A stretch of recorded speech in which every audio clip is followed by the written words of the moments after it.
Ahoj, tenhle obrázek určitě nevidíte poprvé.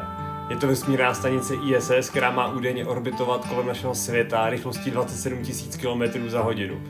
Pojďme se podívat, proč tato stanice je možná mnohem blíž, než nám tvrdí. No a proč si myslím, že stanice ISS je mnohem blíž, než nám tvrdí? No, protože existují snímky, jako je přesně tenhle, kde stanice ISS orbituje před sluncem rychlostí 27 000 km za hodinu. Přitom její rozměry jsou něco zhruba o velikosti Boeingu a všechno, co na to stačí, tak je běžná optika, správné načasování a sluneční filtr. No a proč mi to nedává žádný smysl? Pojďme si to dát do perspektivy. Tohle je Boeing 747 ve výšce 7 mil letící před měsícem. A tohle je stanice ISS stejných rozměrů ve výšce 250 mil. Já tu vidím malý problém. Ne, takže je opravdu nemožné rozeznat úhlové rozlišení předmětu takhle malého, tak vzdáleného a poletující rychlostí 27 000 km za hodinu.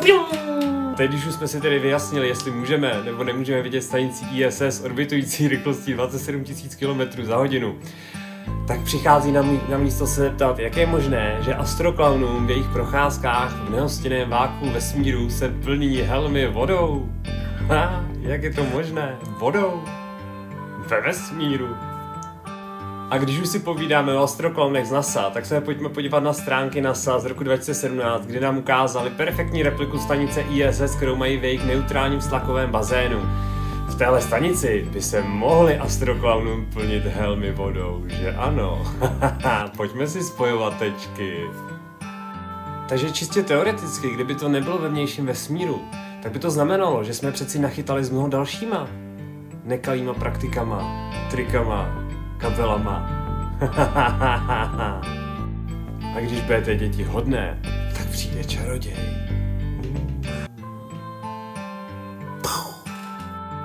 Taky by nám to mohlo vysvětlovat, proč tady ty strážci dveří nám ukazují pokusy ve stanici ISS, které nejsme nikdo schopni replikovat a jsou schopni nám je ukazovat pouze tady ve stanici ISS. No a když si spojíme ty tečky, tak pokud si spojíme neutrální slakový bazén, perfektní repliku, helmy plnící vodou a tady tu bandu klaunů a to zelené plátno, já myslím, že máme vyhráno.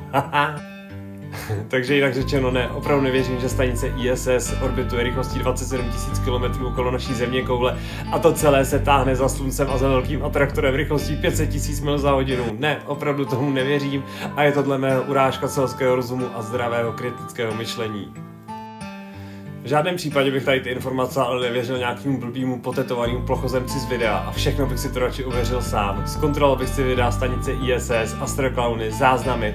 Zamyslel bych se, že stanice ISS má putovat rychlostí 27 000 km za hodinu, což je desetinásobná rychlost kulky a během tohoto měli celé konstruovat, sestavovat, vylepšovat, opravovat, nastupovat, vystupovat, zasílat si zásoby. Dle mého je to opravdu urážka kritického myšlení. Kdo to cítí stejně, podívejte se na skupinu Facebooková skupina Plochá země, YouTubeový kanál Plochý podcast a můj Facebook a můj Instagram.